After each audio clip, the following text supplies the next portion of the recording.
د ژوند مړاوې سندره مې رباب کې راولمه د ژوند مړاوې سندره مې رباب کې راولمه د ویښو شپو کیسه د عشق کتاب کې راولمه زما تړلی لاس او ستا درنې درنې څپېړې زما تړلی لاس او ستا درنې درنې څپېړې یو ورځ خو به جانانه دا حساب کې راولمه السلام علیکم ګرانو کتونکو سلامونه او نیکې هیلې ومنئ پروګرام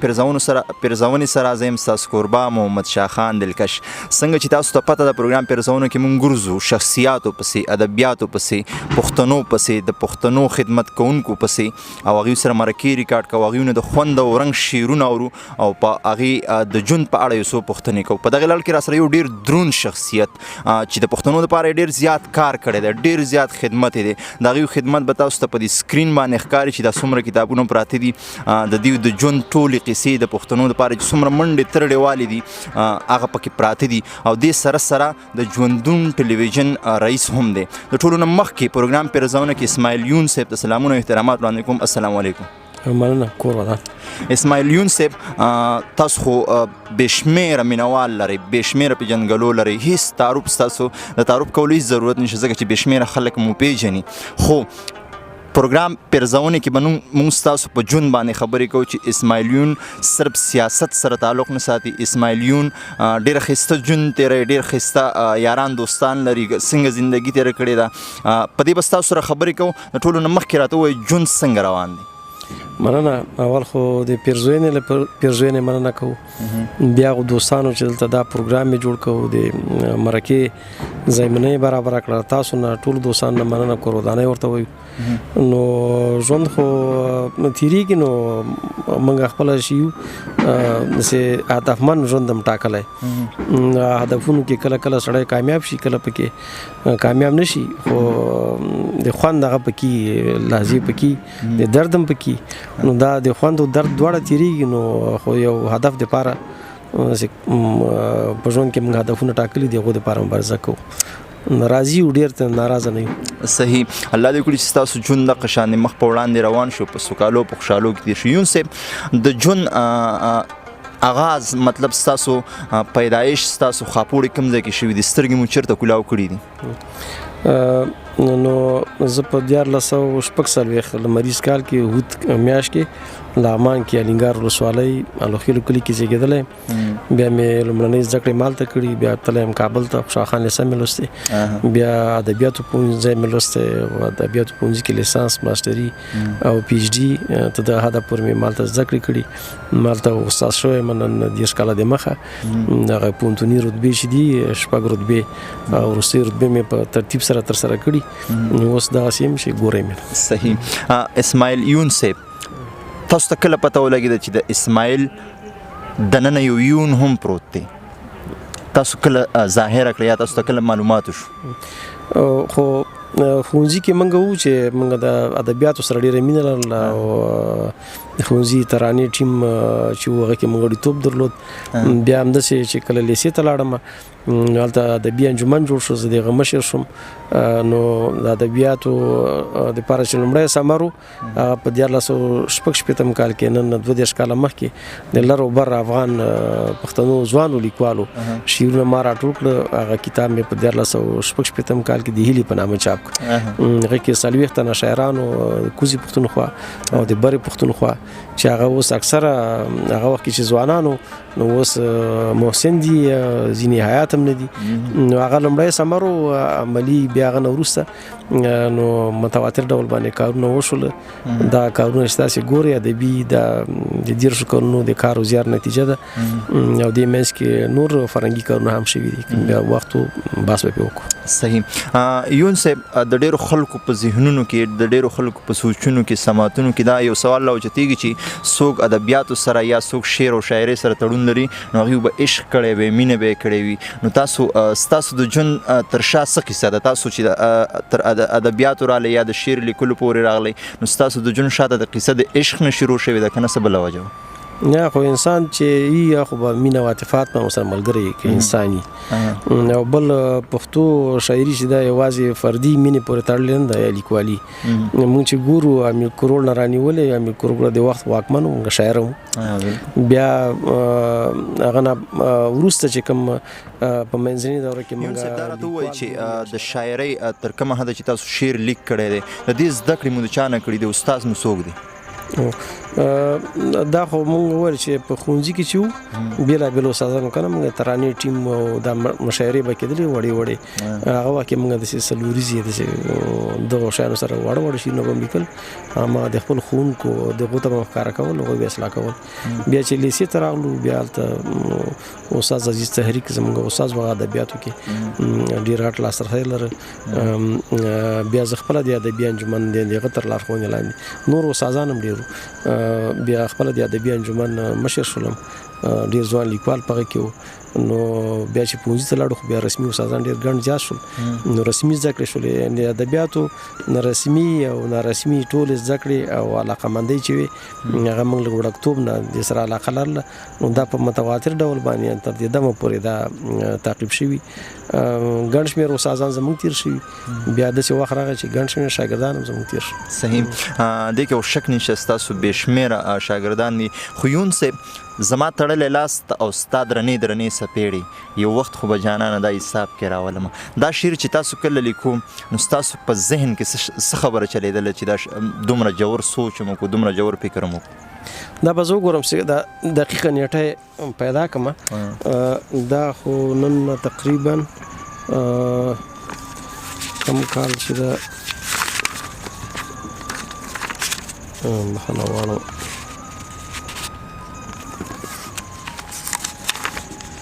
دا چې د نن 1415 کال کې د کپ په 18 نیټه باندې لیکل شوی او نن چې د 1998 کال نو تقریبا 20 او 23 کاله او څو میاشتې کېږي په دې شعر وتلي نو هغه وخت کې دا د مغو حالاتو زیږنده و چې کوم حالات راغلي نو په یو نه یو ډول باندې کوشش شوی چې د تصویر افاده شي هغه وخت کې طالبانو واکمني وه نو حتی په شعر باندې ځینې بندیزونه اوسي ډېر عشقي شعر باید ونه لیکل شي ځینو به پکې ټوکې کولی شي د زلفو د ماننګیو د خال او خط یادونه دا د پردیو لورګانو توصیفونه دي او دا په شریعت کې ناروا ده نو هغه وخت کې دې کې یو بیت و چې د نقد ملایان ګرځي له درو سره په ښار کې هغه وخت کې د امر بن معروف داخل به ګرځېدل د نقد ملایان ګرځي له درو سره په ښار کې د شعر پیغله مې ځکه په حجاب کې راولم نو دا د مغه وخت د حالاتو زیږنده وه او هغه نه مخکې دلته ټولو افغانانو باندې خاصا پښتنو باندې ډېرې سختې تېرې شوې وې وصلتونه ټوله شوې وه ظلم پرې روان و مګر د غبرګون ښودلو هغه نه لرله قوه نه لرله نو ځکه دا شعر هغه وخت کې ولیکل شو ډېر سخت دردونکي حالات هم تېر شوي چې د ژوند مړاوې سندره مې رباب کې راولم د وي خوشبو کیسه د عشق کتاب کې راولم دا سر ربه مات شوی دی ټیټ شوی چاته نه دی خو تا ته یې 15 وخته محراب کې راولم سر ربه مات شوی دی ټیټ شوی چاته نه دی خو تا ته یې 15 وخته محراب کې راولم او د نقد ملایان ګرځي له درو سره په ښار کې د شعر پیغله مې ځکه په حجاب کې راولم او زما تړلي لاس ستا درنې درنې څپېړې یو وخت خو به اشنا دا په حساب کې راولم او د سره قهر غلامه بیا د چا غېږې ته درومي او د سپینو وړانګو تاو به په کولاب کې راولم او خندا مسکی مسکی شي چې پر شونډو د کبانو یو شور خو د سندرو په دریاب کې راولم په دې به هم د ډېرو له زړګو شي لمبه تاوه دا وران د زړه وطن چې نغمه باب کې راولم نو دا دغه وخت د حالاتو انعکاس دی شعر سره چې دا شعر سره دروغ او ټګي برګي نه چلیږي نو هر شعر چې کوم وخت ویل شوي به دغه وخت تصویر افاده کړی شي نو چې هغه افاده کې بیا هغه هماغسې حالات بیا بیرته راشي په وطن باندې نو خلک نه خوند اخلي اوس هم حالات تقریبا لر او بر چې ګورو هماغسې دي نو ځکه دا شعر چې ځینې خلک لولي د خپل ځان تصویر پکې ګوري یو څه داسې خوند ورته ورکوي کې سندریون صاحب دا راته ووایي چې د پیرزونې مینوال دی وخت کې تاسو ته غوږ دي نور به ورسره څه شریکوئ خپل شعرونه نو دا شعر څه دا 15 کال کې لیکل شوی او د امید څنګه هغه وخت کې زه خوشحال خان لیسه کې 18 ټولګي کې وم چې د زړه کور کې مې د شعر غوټۍ غوړېږي د خزان سړه سینې د رژوي د امید څنګه چې لږ شانته اوږده شي د ظالم په لاس کې لور دی پرې کوي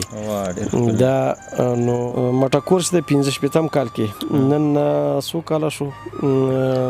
3 کاله مخکې لیکل شوی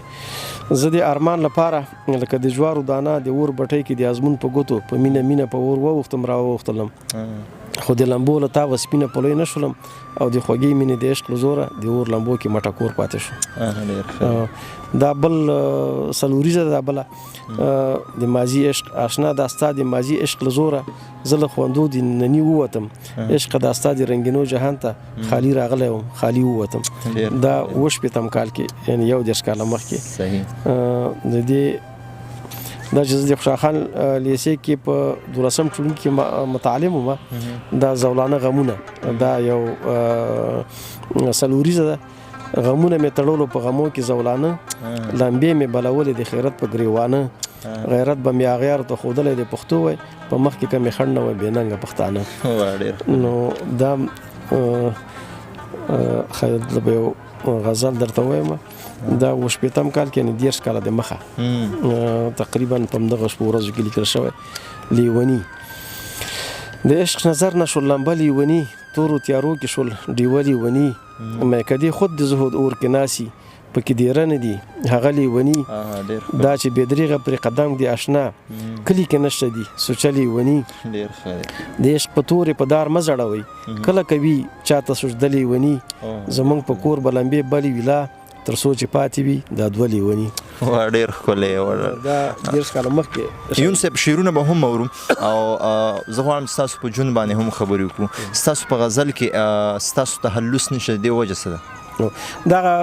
وختونه و چې دا لومړني شي ما خو 10 کاله مخکې ورته بیا موږ په دغه 12 ټولګي کې وم که د فاکولټي په لومړي ټولګي کې بیا هلته تخلص پیدا شو او هغه نو کوم شیونه چې 1116 کال نه وروسته لیکل شوي بیا کې دیون تخلص شته ده کله کله خو بیا شعر کې داسې چې تخلص نوم ته که ځای پیدا نه شي مهمه نه ده بېنومه بې تخلصه شعرونه هم شته یون صاحب دا راته ووایې که نه زه غواړم ستاسو په ژوند باندې هم خبرې وکړم د ژوند یو یادګاره لمحه راته ووایي چې په هغه ورځ باندې تاسو ډېر زیات خوشحاله وئ او هغه ورځ ستاسو نه د نه هېرېدو ورځ وي ولا دا خو دواړه شته پکې نه کنه دواړو ته شعرونه شته ده نو هغه شعرو کې خوندې شوي دي هغه به زر ته دواړه وایم چې یو د درد ده او یو د غم دی اول برته د غم وایم چې هغه کې مطلب ستاسو جواب به ما ته په شعر کې ملاو او دواړه به له خیره سره دا خدای کوم چې پیدا شي دا ما د خپل پلار د مرګ په حساب ویلی د هغه تلین چې و نو افسوس چې قبر د معلوم وای ما به د ګرم احساس وینو باندې د عشق د پاڼو د خندا په څپو ستا د تڼاکو امید په لوی لیکلې او د تیزابو د ورونو په سین بلمبېدلم ستا د عشق د تکلونو په زور هر مازدیګر به مې د پیغلو د اوربل ګلونه د خپلو سپینو توپاني و خپلو سپینو امیلونو سره د اور په رنګ باندې لیکلو سرو شعرونو سره ستا پر مزار شیندلو پاڼې افسوس چې قبر د معلوم وای افسوس چې قبر د معلوم وای دا 1916 کال کې لیکل شوی نو دا د پلار د تلین په مناسبت او دا دسمال نومیږي دا نو هغه د ژوند بل پړاو چې سړی ژوند ته داخليږي کوژدې دسمالو دا دغه معکوس حالت دی که نه په اصطلاح د خوښۍ شعر دی یو ګل دی له اوربله نن شمال راوړی دی یو ګل دی له اوربله نن شمال راوړی دی زما څو داغونو ته شال راوړی دی زما پر مړاوي روح باندې دې وشیندل ګلونه زما پر مړاوي روح باندې دې وشیندل ګلونه سره هم د پزړه کې ذوالجلال راوړی دی او د شعر زړګی مې ګل شي پټ په شونډو کې موسیږي د شعر زړګی مې ګل شي پټ په شونډو کې موسیږي او کوم چا ورته د ستا د سترګو خیال راوړی دی او د څو کلونو درد مې په یوه شیبه کې هیر کړ د څو کلونو درد مې په یوه شیبه کې هیر کړ رایبار مستاسو کور ځینې دسمال راوړی دی آشنا واک د منم چې هم خکیل هم آزاد کړي آشنا واک د منم چې هم خکیل هم آزاد کړي یو لاس کې د جال او بل کې ټال راوړی دی او جانانه تندې ورین کړه بیا مې مینه باندې جانانه تندې ورین کړه بیا یې مینه باندې کېږده د زړه له وینو جوړ مې درته خال راوړی دی واه ډېر ښکلی دی 1904 کال 15 صحیح یون صاحب د دې شعر نه ستاسو اندازه لګي چې واده مو په مینه باندې کړی او ژوند کې چې مینه نه وي خو زموږ د دې چینل پرزونې مشر چې کوم دی ایاز فضل داود صاحب د هغې ښکته پښتونخوا نه راغلی دی او څنګه چې هغه شان هلته شاعرانو پسې ګرځي ادیبانو پسې ګرځي د پښتو ژبې خدماتو دپاره ګرځي ورپسې بغیر څه لالچه بغیر څه مطلبه افغانستان ته هم راغی دغې نظر ته یا دغې قدم ته په کوم نظر باندې ګوري څه فکر څه سوچ لرئ نو دا خو خپل کور د مولا دی راولي موږ خو دا کرښې مرخې نه منو او دا فرهنګي تبادله چې ده د تجربو دا به دې ځای د ادیبانو لیکوالو نظرونه او کلام هلته انتقال کی د غزې بدل تر انتقال کی او دا به د فرهنګ په وده کې خصوصا د ادبیاتو په وده کې ډېره مرسته وکړي زمونږ پخوا هم دا هیله وه د ډیرو لیکوالو کتابونه چې دي دلته چاپ شوي د ډیرو لیکوالو هلته چاپ شوي نو که سیاسي پولې اغځنې دي ادبیاتو کې خو د وږمو لاره څوک نشي نیولی نو د مولا راولي تاسې د مولا راشئ هر وخت راشئ نو دلته به هم غونډې کوو هلته به هم کوو خدای وکړي چې یو وخت کې ټولې کرښې له منځه لاړې شي انشاءالله دلته به تاسو راځئ دلته به موږ راځو یو خاوره ده یو وطن دی یون صاحب اخره کې د پرزونې مینوالو له څه ښکلی پیغام ښکلی میسج ورکوي بیا به پروګرام راغونډو نو خبرو کې خو ډېر پیغامونه خوند نه کوي خلک د خبرونه لږ ستړي شوي هم دي نو یو پخواني شعرونه خو مې درته وویل یو دوه درې غزلې برته نورې مې په هغه به ختم کړو هغه به دا کتاب له مخې موږ خو تراب صاحب غوندې او بېجوال صاحب غوندې حافظه ډېر کار نه کوي نو هغه له مخې به ورته وویو چې دا هغه شي دا نو تقریبا یو څو کاله مخکې شعرونه دي نسبتا تازه دي که نه 20 کلن 10 کلن نه دي 10 کلن دي نو خطا په نامه یو غزل دی وایي خندا سړی نه کېږي او ژړا سړی نه کېږي خندا سړی نه کېږي او ژړا سړی نه کېږي د ژوند رنګارنګۍ کې خدا سړی نه کېږي او چې هورې وي غلمان یو ته ځان ته پکې ګرځي